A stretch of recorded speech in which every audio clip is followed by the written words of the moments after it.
Bonjour, cette capsule vidéo a été créée dans le cadre d'un cours portant sur le service à la communauté de la faculté de pharmacie de l'Université de Montréal. Cette capsule fait partie d'une série de vidéos qui a pour but d'expliquer en partie le système de santé québécois. Mon collègue Jordan Leduc et moi-même, Jess Farag, allons vous présenter la vidéo numéro 1 qui porte sur les établissements de santé au Québec. Bon visionnement! L'objectif de cette capsule vidéo est d'expliquer le rôle de certains établissements de santé que vous allez rencontrer dans la vie de tous les jours au Québec. Dans la plupart des régions du Québec, on retrouve un ou plusieurs centres intégrés de santé et de services sociaux, ou CIS, et centres intégrés universitaires de santé et de services sociaux, ou CIUS. Chacun de ces centres regroupe divers établissements de la santé. Dans cette capsule, nous allons parler des établissements suivants. Centre local de services communautaires ou CLSC, centre hospitalier ou CH, clinique médicale et CHSLD ou centre d'hébergement et de soins de longue durée. Débutons par les centres locaux de services communautaires appelés CLSC. La mission première des CLSC est d'offrir des services de santé et des services sociaux de première ligne à la communauté habitant le territoire. Les CLSC offrent des services d'aide psychosociale afin d'aider certaines personnes à surmonter des épreuves difficiles telles que la dépression, une rupture amoureuse, un problème de consommation d'alcool et plusieurs autres. Des services de prise de sang et de prélèvement, un programme HOLO offert aux femmes enceintes avec un faible salaire. Ce programme offre certains services tels que des services de nutrition et de soins infirmiers afin d'aider les femmes enceintes à donner naissance à un bébé en bonne santé. Des services de soins infirmiers tels que la vaccination, des soins de la peau et des plaies et plusieurs autres. Un centre d'abandon du tabagisme afin d'aider certaines personnes à arrêter de fumer, des consultations médicales pour les enfants de 0 à 17 ans n'ayant pas de médecin de famille, des services d'interprètes dans plusieurs langues afin de faciliter l'accès aux soins aux personnes qui ne parlent ni français ni anglais. Certains services seront accessibles seulement dans certains CLSC. Vous pouvez accéder à leur site internet afin de connaître les différents services offerts par cet établissement.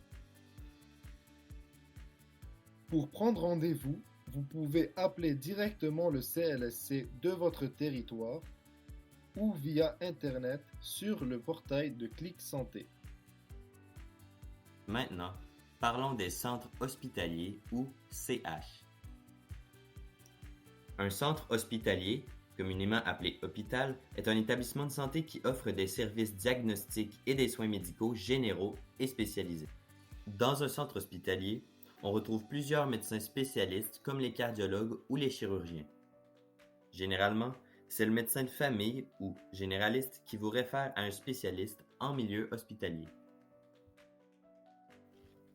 On y retrouve également plusieurs autres professionnels de la santé comme des infirmières, des pharmaciens ou des diététistes nutritionnistes.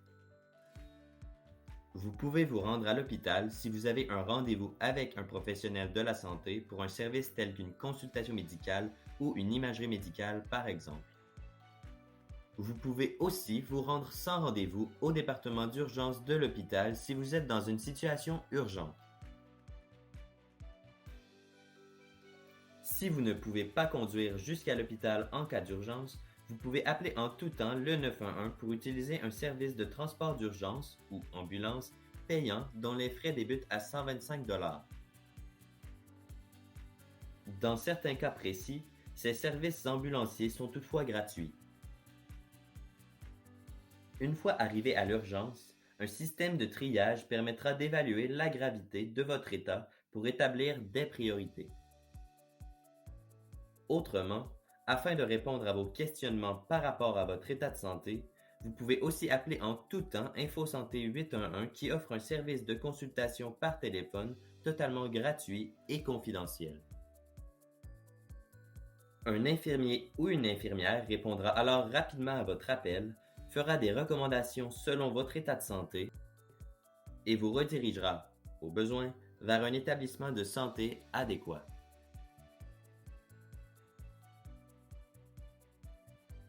Il est très utile de savoir quand se rendre à l'urgence afin d'éviter l'attente souvent très longue de cette section de l'hôpital. Poursuivons avec les cliniques médicales.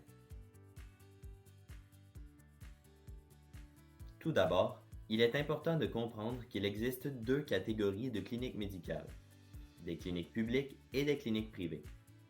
Les patients des cliniques privées doivent payer pour les services qu'ils reçoivent, alors que les patients des cliniques publiques ont des services gratuits couverts par la Régie d'assurance maladie du Québec, ou RAMQ, par exemple lorsque vous consultez votre médecin de famille ou généraliste. Vous pouvez appeler la clinique ou bien regarder sur Internet pour savoir si elle est publique ou privée. Bien que la plupart des cliniques ont des services de consultation qui nécessitent un rendez-vous, certaines cliniques offrent ces services sans rendez-vous.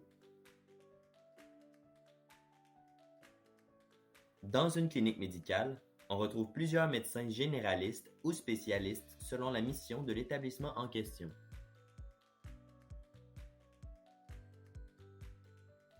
On peut également y retrouver plusieurs autres professionnels de la santé comme des infirmières.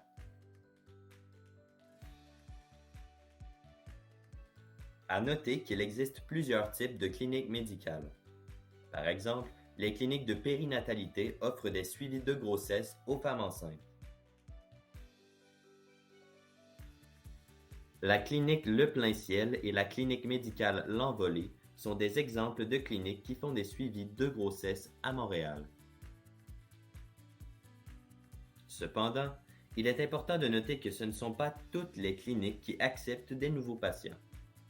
En ce sens, certains CLSC peuvent offrir des pamphlets aux patients afin de les guider dans leur recherche de clinique.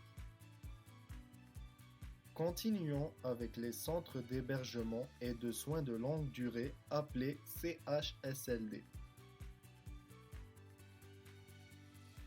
Cet établissement héberge des adultes ayant une grande perte d'autonomie fonctionnelle ou psychosociale, ne pouvant plus effectuer seuls certaines tâches habituelles et essentielles dans la vie quotidienne. La décision d'être hébergé dans un CHSLD survient lorsque la sécurité d'un adulte n'est plus assurée dans son milieu de vie habituel. Avant de pouvoir être admis dans un CHSLD, un membre du personnel du CLSC doit évaluer la situation de l'adulte en question. Selon les différents cas, l'hébergement dans un CHSLD peut être permanent ou temporaire. Pendant le séjour, la clientèle des CHSLD a accès à des services de soutien, d'assistance et de surveillance, ainsi qu'à des services infirmiers et médicaux, des services pharmaceutiques, des services psychosociaux et de réadaptation. Ils ont aussi l'occasion de socialiser durant certaines activités avec d'autres personnes présentes dans les CHSLD. Les patients des CHSLD peuvent aussi recevoir de la visite de la famille ou bien d'un ami. Il faut débourser un certain montant mensuel afin de pouvoir utiliser les CHSLD. Ce montant varie selon le statut du CHSLD, public versus privé, et aussi des conditions financières de l'adulte en question. Finalement, si vous n'êtes pas éligible à la RAMQ, des organismes communautaires venant en aide à la population immigrante, tels que Carrie Saint-Laurent, peuvent vous référer à des bonnes ressources en matière de santé.